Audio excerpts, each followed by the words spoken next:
Now, on 105.9 FM and streaming worldwide on the WMAL app, O'Connor and Company.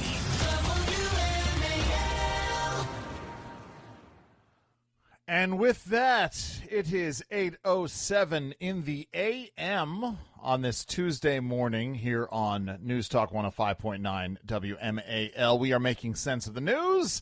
Yes, 2 days until Turkey D-Day. It is the Tuesday of Thanksgiving week. What a glory. Hans, I haven't asked you this. Are you a big Thanksgiving fan? Oh, yeah. No, I really enjoy Thanksgiving, and we will be making all the traditional meals that my grandmother and mother made when I was a kid. We'll have this conversation because you're joining me on Thursday. Very excited to have you sit in with me. I'm Andrew Langer. He's Hans von Spakovsky.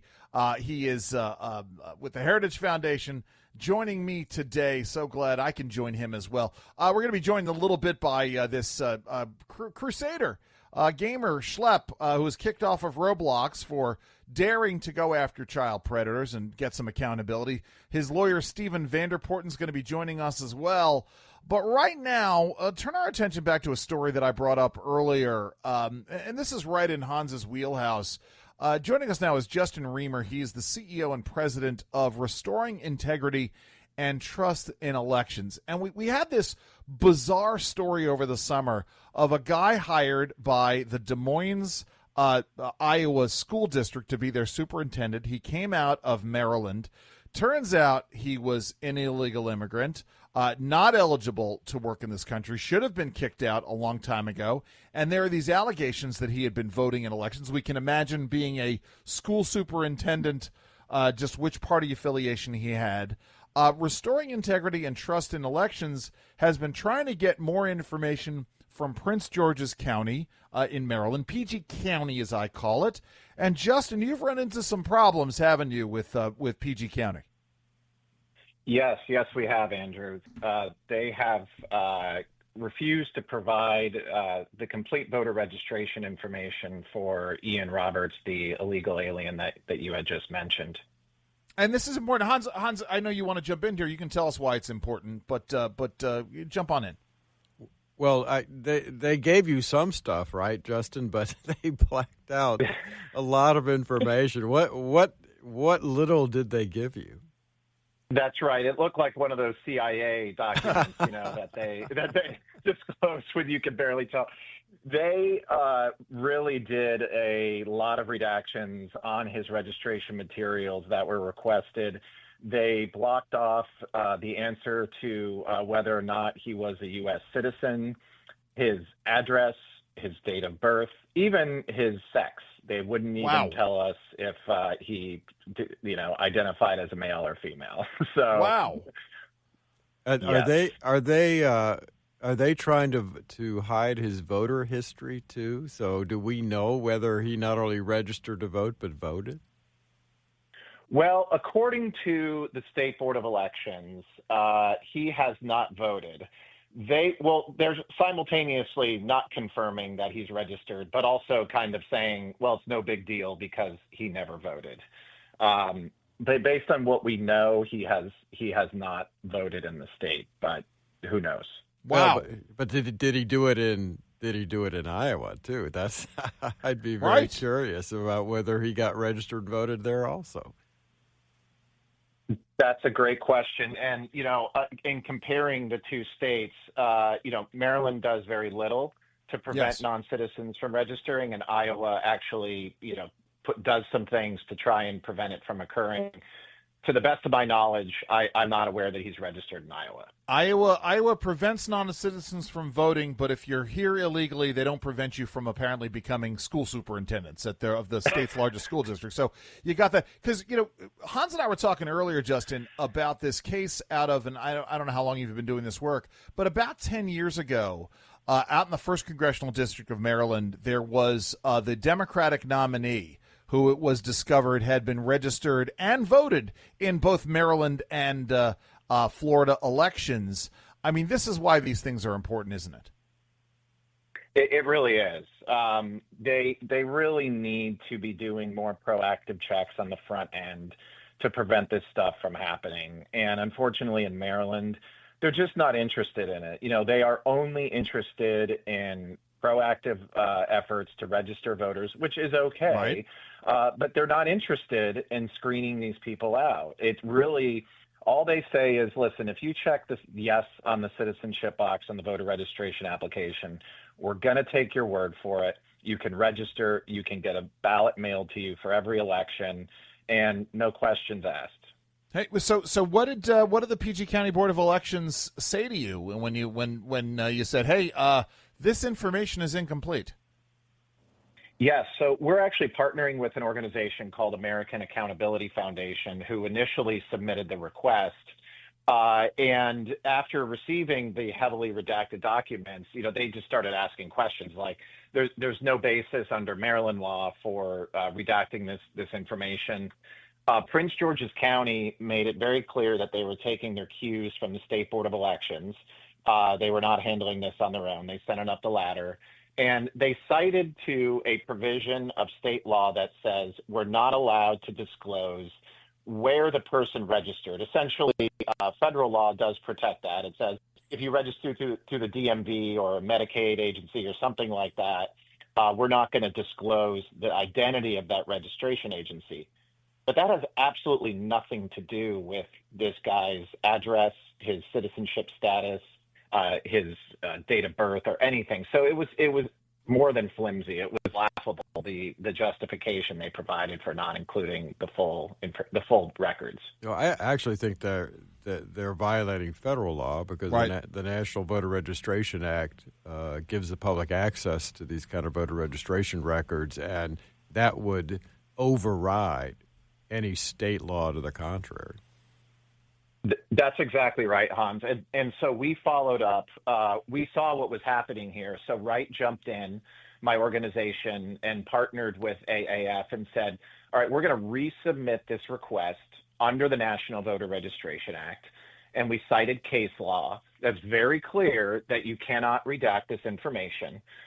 Maryland had actually been sued by Judicial Watch a few years ago on issues similar to this. And the court ruled that they have to disclose the date of birth in addition to other information.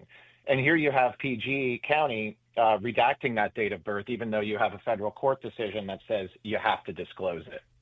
Wow. I mean, listen, this is imagine if you were called something different. Let's say that you were from an organization called the National Democratic Voter Registration Corps. And you ask for this information. I'm sure they would give it to you completely unredacted, but since you have an organization called Restoring Integrity and Trust in Elections, and this is not a knock against your organization, Justin, they go down that road. Maybe you reconstitute as the National Coalition, the National Democratic Coalition on election voting, and you go down that road and see what you get there. When do they have to reply to you? So we have given them till December 1st to reply next week. But I will say I did hear from them yesterday, and they would like to talk. Okay. And so there may be an update to this issue. And, if we were able to get them to reverse course in, 48 hours, something like that, two business days, that's a very good thing. But nothing is final at this point, but it does look like there may be some concessions that will be made. All right, Justin, how do folks find out more about the good work you guys are doing at Wright? Yes, thank you. WrightUSA.org. We've got a lot of litigation right now on similar issues, ensuring transparency, trying to make sure our voter registration processes have integrity. And please visit the website, and really appreciate you having me on today. You're welcome, Justin. Justin Riemer from Restoring Integrity and Trust in Elections. Right, RITEUSA.org. Thank you so very much. We will continue in just a moment, but first, it is 8:16 a.m. WMAL, making sense of the news. Live from the Home Paramount Pest Control Studios. Home Paramount, the leader in pest control since 1939. So, this is the amazing thing to me, Hans, that we are now we are so through the looking glass on so many issues, and you have the progressive left, which is completely detached from any semblance of objective reality in terms of what they're doing. That now, if you are an American citizen, and you have a Social Security number, and that Social Security number gets stolen, outlets like the New York Times are claiming that the illegal immigrant is the victim as well. The headline here, 2 men, 1 identity. They both paid the price. It sounds like a bad movie trailer. This story, again, out of the New York Times, this is coming to us from Real Theo Wold on Twitter. The New York Times tells the story of 2 men.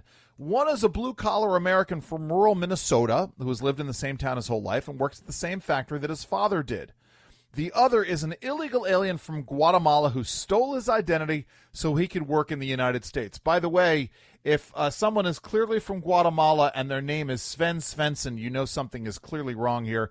Somebody with 3 prior deportations, multiple arrests for DUI, 4 anchor babies, and was once in a car accident that killed a 68-year-old man. The American was forced to pay thousands of dollars in taxes to the IRS on behalf of the illegal alien using his name and Social Security number, which happens to millions of Americans every year.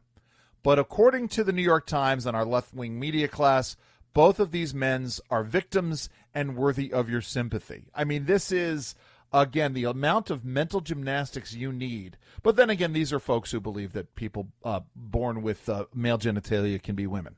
The lack of common sense. I mean, to make this Guatemalan, he's a victim? No, he's not. He came to this country illegally, not just once, but 3 different times, and he stole.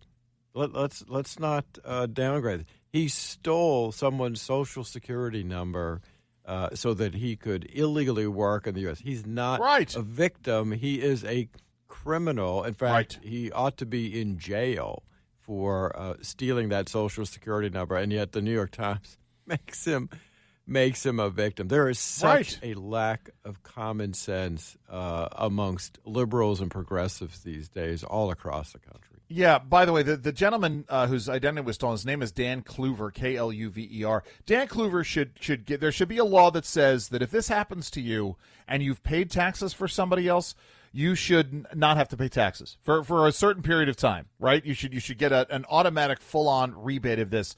Thankfully, J.D. Vance called them out on this. What a shameful framing from the New York Times.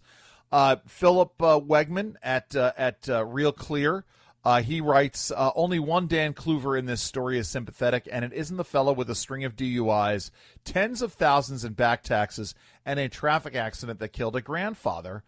Byron York calls it disgraceful. I mean, all of these are good, but obviously what this should be doing is spurring some kind of congressional action, right? Don't you think, Hans? Well, yeah, but that takes strengthening, actually, our immigration laws, which at the moment, Democrats on a party line vote will prevent that, unfortunately, from happening in Congress. I don't know. I'm not so sure that, you see, so here's the thing that I come back to, right? At the end of the day, I would love to put Democrats on the defensive by having to say, okay, if you're the victim of identity theft and the IRS has forced you to pay taxes for somebody else who is an illegal immigrant who's stolen your identity, I would like to put Democrats on the defensive and say, no, you should still have to pay taxes, your full level of taxes. By the way, our own producer, Heather, writes, it's called identity theft. I appreciate that, Heather. Thank you so very much for that. I agree with you. The immigration issue is a thorny enough one. It would be nice to get some kind of an agreement. It should be a simple matter. I think this is an even simpler matter. Oh, look, I agree with you, but think about what we were saying for the last 10 months, which is Democrats, leaders in blue cities opposing the pickup of criminal illegal aliens who have committed all kinds of crimes in the United States, and they've been against them being picked up and deported from the country. Right. So then here's from the New York Times. Like millions of undocumented immigrants, we call them illegal aliens here, he paid federal and state taxes were automatically deducted from his paycheck. The guy's name is Perez Bravo. To Perez Bravo, that meant he was contributing thousands into a Social Security fund from which he would never collect. But to the IRS, it looked like one Daniel Kluver was working several jobs, making more than $130,000 and paying a tax rate for someone living just above the poverty line. The debts accumulated in Olivia, Minnesota, but the paychecks coming in St. Joseph, Missouri. By the way, if you're the IRS, maybe this should clue you in that something's not right. If somebody's address is here and they're getting paychecks from two different places simultaneously. Perez Bravo wanted to live and work under his own name, so he signed up for extra shifts and stacked overtime until he could afford to hire an immigration lawyer earlier this year. He paid $4,000 up front only to learn that the pathways to citizenship were essentially closed under the Trump administration for someone with a history of DUIs and deportations. Yeah. Absolutely. Right. That's the way it works. What is that? Does the New York Times think that's a bad idea to keep people like that out of the country? Again, that just shows their total lack of common sense. Right. I'm sorry, Michael. I know we got to go to a break. Most of his kids from the different baby mamas were U.S. citizens ranging in age from 4 to 19 who answered his Spanish with English and hosted birthday parties at the Olive Garden. By the way, that's an automatic deportation for me. More to come. It's 8:24 here on WMAL. Anti-child predator crusader Schlep joining us along with his lawyer. It is 8:30 on O'Connor and Company, WMAL. WMAL-FM, Woodbridge, Washington, a Cumulus media station. Making sense of the news. News Talk 105.9. News now. Now on 105.9 FM and streaming worldwide on the WMAL app. O'Connor and Company. Well, welcome back, ladies and gentlemen. It is 8:37 on News Talk 105.9 WMAL. We are making sense of the news. It is the Tuesday morning before Thanksgiving. I'm Andrew Langer, sitting alongside Hans von Spakovsky, and this is a very serious story we've been talking about today. We talked about it a bit yesterday, the issue of Roblox and other online platforms and child predators. Joining us right now is a young man named Schlep, a very articulate young man who has become a crusader in terms of ridding these platforms from these predators, along with his attorney, STEVEN VANDERPORTEN. And let's start here, which is, Roblox kicked you off their platform after you tried to get them to take action, or after you were trying to make the world aware of these predators existing on their platform. What has been their reaction to the request for reinstatement? I mean, what have they said? Why you, Schlep, Mr. Vanderpoorten? Why is what's going on with your client here? Well, thank you so much for having us this morning. I think the best person to talk about what happened to Schlep is Schlep. He's been active on the platform, as you mentioned, was heavily invested into trying to clean up the platform, find and identify and report both to Roblox and to authorities individuals who were misusing the platform, who were using it to try to lure children. So I'll ask Schlep to weigh in and tell you about his experience. Yeah, so I would find and catch child predators on the app Roblox, and our stuff, it resulted in 6 arrests. Wow. Some of these cases are going to be going into trial next year. One of them has already resulted in a conviction on CSAM. So these are predators that have been actively hurting the users of Roblox. And when Roblox was made aware of this, rather than trying to work with me or communicate with me, their first instinctual reaction was to send me a legal cease and desist, threatening me for computer fraud, which, it's absolutely wild. And it's also worth noting that I had been begging Roblox for a line of communication. I had been specifically asking this company to have some form of way I could report these people to them. And when we would send Roblox the full evidence folders, they would actually ignore us on multiple occasions. Right. So, it was pretty crazy to see. Hans.